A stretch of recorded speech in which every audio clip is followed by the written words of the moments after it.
3, 2, 1, 0.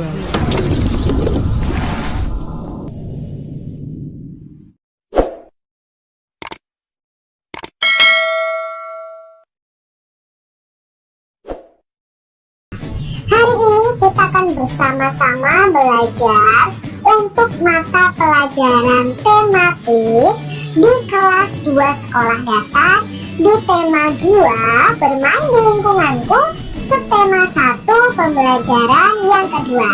Kita langsung belajar bersama-sama. Benny dan Kak Tiur sedang bermain simpai. Mereka bermain dengan riang gembira. Kak, simpaiku jatuh terus. Aku tidak bisa memainkannya, Kak, kata si Benny. Kamu kan baru belajar, nanti juga pasti bisa, Ji, kata si Kak Tiur menenangkan si Benny.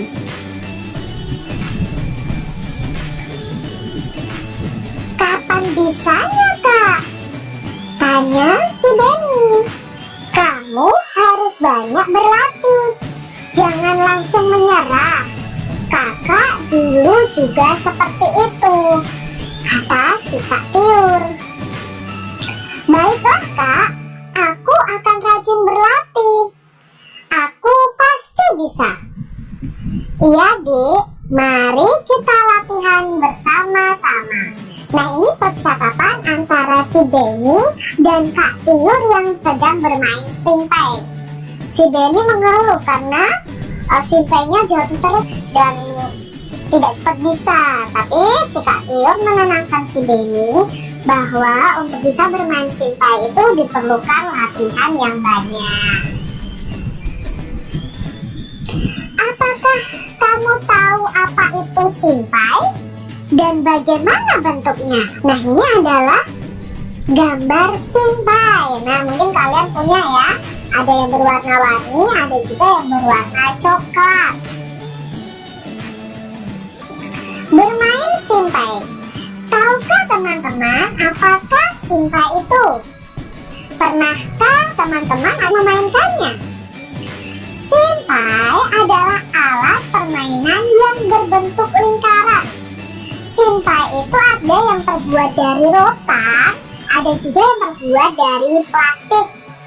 Simpai dapat dipakai untuk bermain dan berolahraga.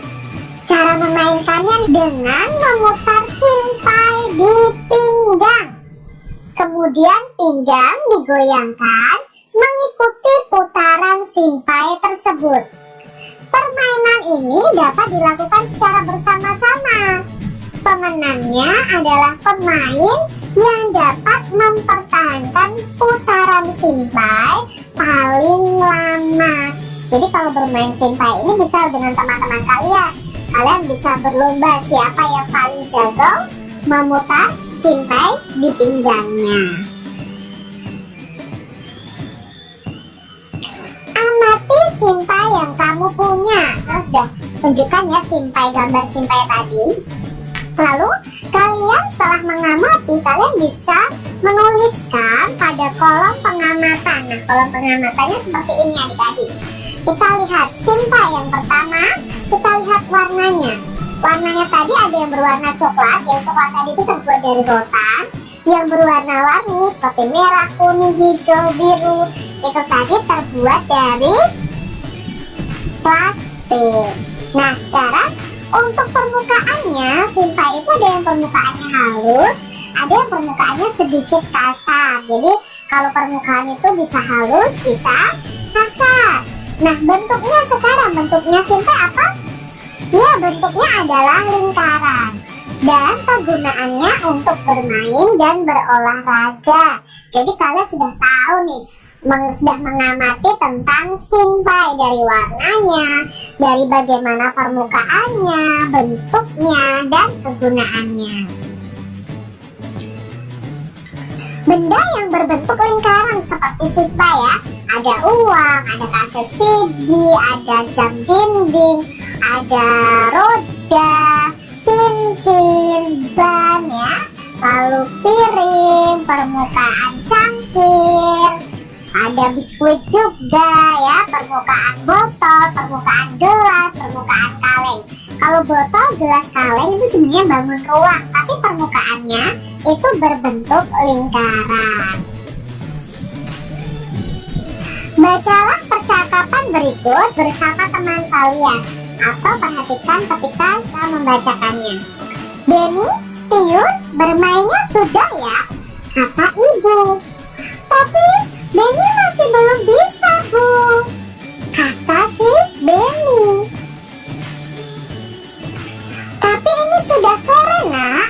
Sudah waktunya mandi, tegur si ibu.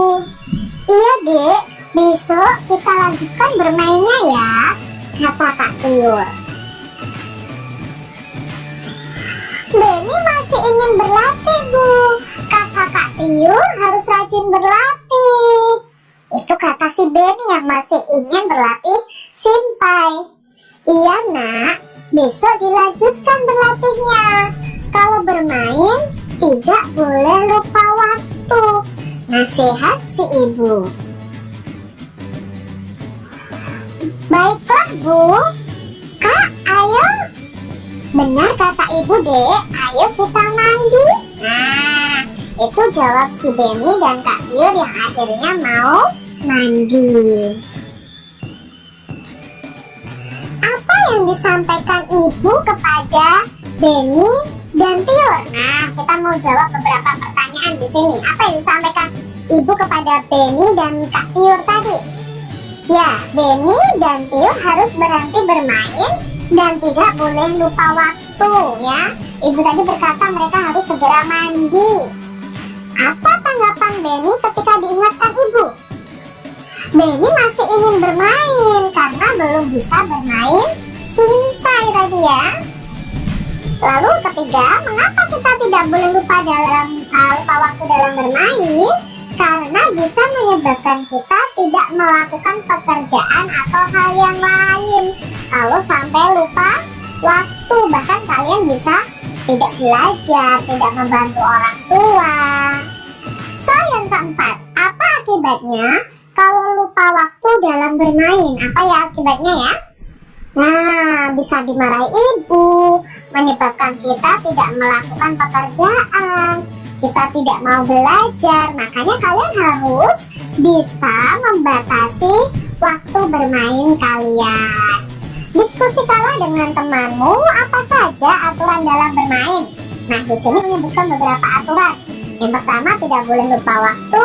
Lalu yang kedua, tidak boleh curang. Aturan itu ada di mana-mana. Kalian bisa juga menyebut aturan itu suatu tata tertib.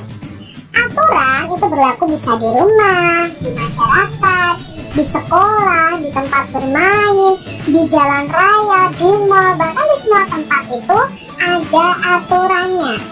Mengapa semua tempat di mana-mana ada aturannya? Nah, aturan itu berguna untuk mengatur kehidupan kita.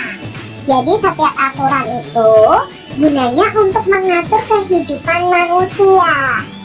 Aturan sendiri ada aturan yang tertulis dan ada aturan yang tidak tertulis.